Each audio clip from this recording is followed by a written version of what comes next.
हुआ है। इसलिए माँ बाप की जिम्मेदारी है। मैं कहता हूँ डॉक्टर बनाओ अपने बेटे को, इंजीनियर बनाओ, वक्त की जरूरत है, लेकिन सबसे पहले उसके आशिक रसूल बनाओ। ये कहीं उसका सीना इस दौलत से महरूम न रह जाए।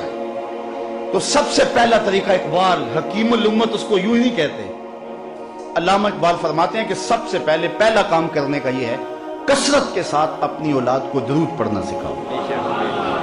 किसी ने इकबाल से खुद पूछा कि तेरे लहजे में ये मिठास कहां से आ गई, रस कहां से आ गया। जो अहले नकद हैं, यहां शोरा भी मौजूद होंगे, वो गालिब को इकबाल से बड़ा शायर मानते हैं, लेकिन जो इज्जत इकबाल ने पाई वो गालिब का मुकद्दर नहीं बन सका। तो किसी ने इकबाल से पूछ लिया कि तेरे शेरों में ये हुस्न कहां से आया, तो उसने कहा 1.25 करोड़ मर्तबा मैंने हुजूर पे दरूद पढ़ा है, मैं तन्हा कमाले सुखन को ना पहुंचा, मेरे शेर हैं और तासीर उनकी। और एक और बात कर जाऊं, दरूद अकीदों को सेहत देता है। आज 73-72 फिरके हैं ना, तो समझ नहीं आती जाएं किधर। आदमी जो है वो परेशान हो जाता है जब हर बंदे की जुबान पे कुरान हो, हर बंदे की जुबान पे हदीस हो, और हर बंदा अपनी जानब खींच रहा हो।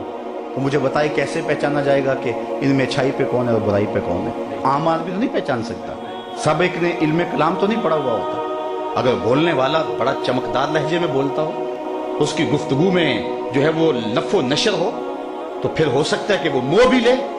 इसलिए बंदा कैसे पहचान कर पाए कि हक पे कौन है और बात पे कौन है। ये बात हजरत इमाम ज़ैनुल आबिदीन से किसी ने पूछी, हजरत जब कसरत से फिरके बन जाएंगे तो हक को कैसे पहचाने। तो इमाम ज़ैनुल आबिदीन ने कहा कि जो अहलुस सुन्ना होंगे वही अहलुल हक होंगे। बड़ा सियाना था शख्स पूछने वाला, उसने कहा हजरत अगर बहुत सारे लोग इसी टाइटल के साथ हों तो उसमें असली सुन्नी की पहचान क्या होगी। तो सुनो मेरे इमाम ने क्या कहा, मैं तर्जुमा नहीं करूंगा, आप उलमा को सुन सुन के अरबी के इतने तो माहिर हो ही गए। हजरत इमाम ज़ैनुल आबिदीन ने कहा मिन अलामात अहल सुन्ना कसरतुस सलात अला रसूलिल्लाह, ये हक की अलामत है।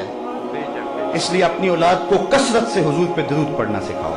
पहला काम, इसमें बहुत कुछ कहा जा सकता है। दूसरी बात, अल्लामा इकबाल कहते हैं कि हुजूर अलैहिस्सलाम की मोहब्बत को अपनी नस्ल में मुंतकिल करने का दूसरा तरीका यह है, और यह ज़ूदसर जरिया है कि उन्हें हुजूर की सीरत पढ़ाओ।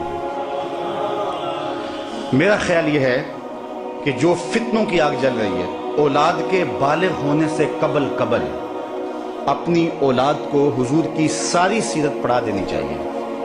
आप अपने घरों के अंदर एहतमाम करें।